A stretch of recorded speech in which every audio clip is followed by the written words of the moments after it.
Kalian pernah nggak sih nulis sesuatu yang keren banget, yang menurut kalian penting, tapi ya gitu deh, nggak ada yang ngelakuin apa-apa? Nah, hari ini kita bakal bongkar rahasianya. Gimana caranya bikin tulisan yang nggak cuma bikin orang manggut-manggut setuju, tapi juga bikin mereka langsung gerak. Yuk, kita mulai. Coba dia pikirin ini.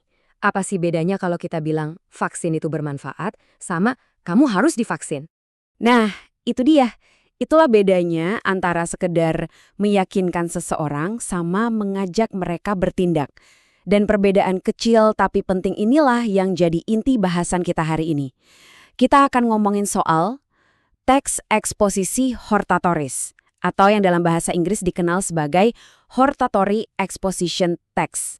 Oke, kita masuk ke bagian 1, fungsi sosial atau social function. Pertanyaannya simpel, kenapa sih cuma berargumen aja tuh nggak cukup? Gimana caranya kita bisa lebih dari sekedar nyodorin fakta? Yuk kita bedah bareng-bareng. Jadi, apa itu hortatory exposition text? Gampangnya gini, ini adalah teks yang tujuannya untuk membujuk pembaca atau pendengar bahwa sesuatu itu harus atau tidak harus dilakukan. In English, it's a text that persuades the reader or listener that something should or should not be done. Jadi fokusnya bukan cuma bikin orang setuju, tapi bener-bener mendorong mereka buat bergerak. Nah, teks hortatoris ini punya kembaran loh, namanya teks eksposisi analitis atau analytical exposition. Keduanya ini mirip banget, sama-sama mau meyakinkan orang. Tapi ada satu perbedaan krusial di bagian akhir yang mengubah segalanya. You could say, while both aim to persuade, a key difference in their conclusion changes everything. Coba kita lihat tabel ini bareng-bareng ya. Di baris kali purpose atau tujuan, kelihatan kan? Teks analitis itu cuma mau meyakinkan pembaca kalau sebuah opini itu benar. Udah, sampai situ aja. Tapi, teks hortatoris tujuannya lebih jauh, membujuk untuk melakukan sesuatu. Nah, pembedanya yang paling jelas ada di baris kedua, penutup atau closing section. Analytical text itu penutupnya cuma reiterasi atau reiteration, yang ngelangin lagi aja opininya. Tapi hortatory text, dia ngasih rekomendasi atau recommendation. Ini nih, ajakan bertindaknya. Dan contoh judul ini benar-benar nunjukin bedanya. Lihat deh, di satu sisi ada Why Libraries Are Important. Ini jelas analitis. Tujuannya ya ngasih tahu kita, meyakinkan kita kalau perpustakaan itu penting. Tapi lihat yang satunya, We must protect the Amazon rainforest. Nah, ini hortatoris. Ada kata must-nya, sebuah panggilan yang nuntut kita buat ngelakuin sesuatu. Kerasanya kan beda banget kan? Oke, jadi gimana sih cara ngebangun argumen yang bisa benar-benar bikin orang bergerak? Rahasianya ada di sini, di bagian 2 struktur teks atau text structure. Anggap aja ini kayak resep rahasia dengan 3 langkah super ampuh. Strukturnya tuh simpel banget, tapi efektif luar biasa. Pertama, kita punya tesis atau tesis. Di sini kita ngenalin isunya. Basically, the thesis states the issue. Kedua, tentu aja ada arguments atau argumen. Ini adalah bagian di mana kita ngasih alasan-alasan dan bukti pendukung. The arguments provide the reasons. Dan yang ketiga, ini dia jagoannya. Recommendation atau rekomendasi. Ini adalah ajakan bertindaknya. The recommendation is the call to action. Kalian harus ingat ini baik-baik ya. Rekomendasi itu adalah senjata rahasia kalian. Ini yang bikin teks ini beda dari yang lain. Tanpa adanya ajakan bertindak, argumen sekuat apapun ya cuma jadi informasi biasa. Jadi, rule of thumb-nya, jangan cuma jelasin kenapa suatu hal itu penting, tapi kasih tahu pembaca apa yang harus mereka lakukan. Oke, cukup teorinya. Sekarang waktunya kita kotorin tangan dan lihat gimana struktur ini bekerja di dunia nyata. Kita masuk bagian 3, Structure in Action. Yuk kita bedah satu teks bareng-bareng. Teks yang jadi korban bedah kita kali ini judulnya Students Should Be Allowed to Use Mobile Technologies in Class. Wah, dari judulnya aja udah kerasa banget ya aura hortatorisnya. Lihat deh, ada kata should di situ. Yuk kita mulai dari tesisnya. Paragraf pertama ini langsung to the point. Dia ngasih tahu masalahnya, dunia pendidikan udah berubah, dan langsung nunjukin posisi si penulis lewat kalimat keren ini. There are many arguments in favor of doing so. Ini kayak ngasih sinyal ke kita. Oke, siap-siap ya, aku bakal buktiin kenapa ini benar.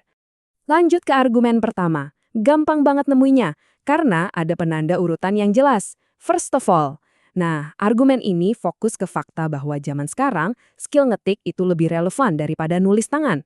Masuk akal banget kan? Ini jadi pondasi pertama yang nguatin tesisnya. Berikutnya, argumen kedua. Ada penandanya lagi nih. Secondly, poin utamanya di sini adalah, ya, siswa zaman sekarang kan digital natives, udah akrab banget sama teknologi. Jadi, kenapa nggak kita manfaatin aja di kelas? Argumen ini benar-benar nambah kekuatan dari argumen yang pertama. Dan terakhir, argumen ketiga ditandai dengan thirdly. Di sini penulis nunjukin gimana teknologi bisa bikin kelas jadi lebih seru dan efisien. Contohnya, guru bisa bagi materi secara digital. Nah, 3 argumen ini kalau digabungin jadi satu kesatuan yang kuat banget buat ngebuktiin poin penulis. Dan inilah puncaknya, bagian rekomendasi. Setelah membangun kasus yang sekuat itu, penulis nggak nanggung-nanggung, dia tutut dengan sebuah panggilan yang jelas. Allowing students to use smartphone and laptop in class would be a small but substantial change. Keren banget kan?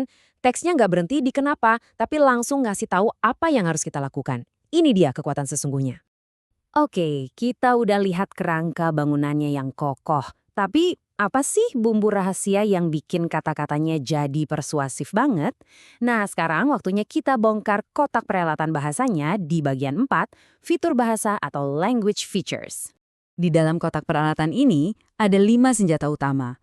Ada simple present tense, lalu kata benda abstrak atau abstract nouns, terus ada kata keterangan modal atau modal adverbs, kata hubung waktu atau temporal connectives, dan yang terakhir, kata-kata evaluatif atau evaluative words.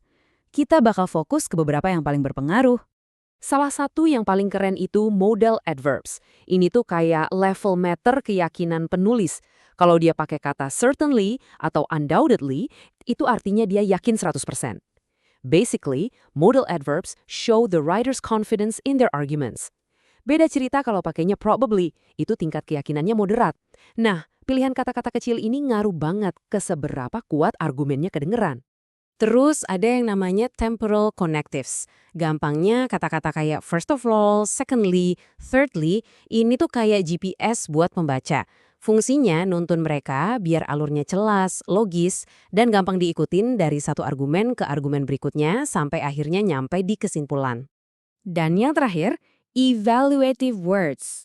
Ini adalah kata-kata berperasaan yang nyuntikin opini penulis ke dalam teks. So, these words add persuasive weight and express the writer's judgment. Waktu penulis bilang, ini adalah substantial change atau effective use. Dia nggak cuma ngasih fakta, tapi juga ngasih penilaian pribadinya. Dan inilah yang bikin argumennya jadi terasa jauh lebih penting dan berbobot. Oke, sekarang giliran kalian beraksi. Di bagian terakhir ini, aku bakal kasih contekan praktis biar kalian bisa langsung pakai semua ilmu yang udah kita bahas. Anggap aja ini playbook persuasi pribadi kalian. Simak baik-baik, ini 5 tips jitu buat persuasi yang nendang. 1.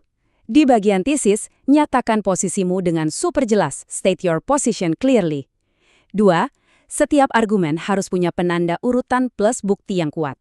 Build each argument with a signpost and evidence. 3. Biar tulisanmu kedengaran lebih pinter, pakai kata benda abstrak. Use abstract nouns for an academic tone. 4. Tunjukin kalau kamu yakin sama argumenmu pakai modal adverbs. Use modal adverbs to show confidence.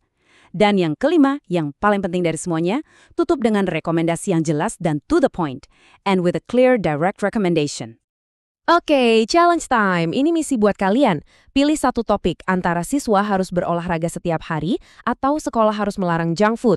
Tugas kalian gampang, tulis tesisnya 2 kalimat aja, sama rekomendasinya 1 atau 2 kalimat buat topik pilihan kalian. Ingat, ini bukan cuma soal tahu, tapi soal bisa. Jadi sekarang giliran kalian yang jadi pembujuk ulung. Let's go!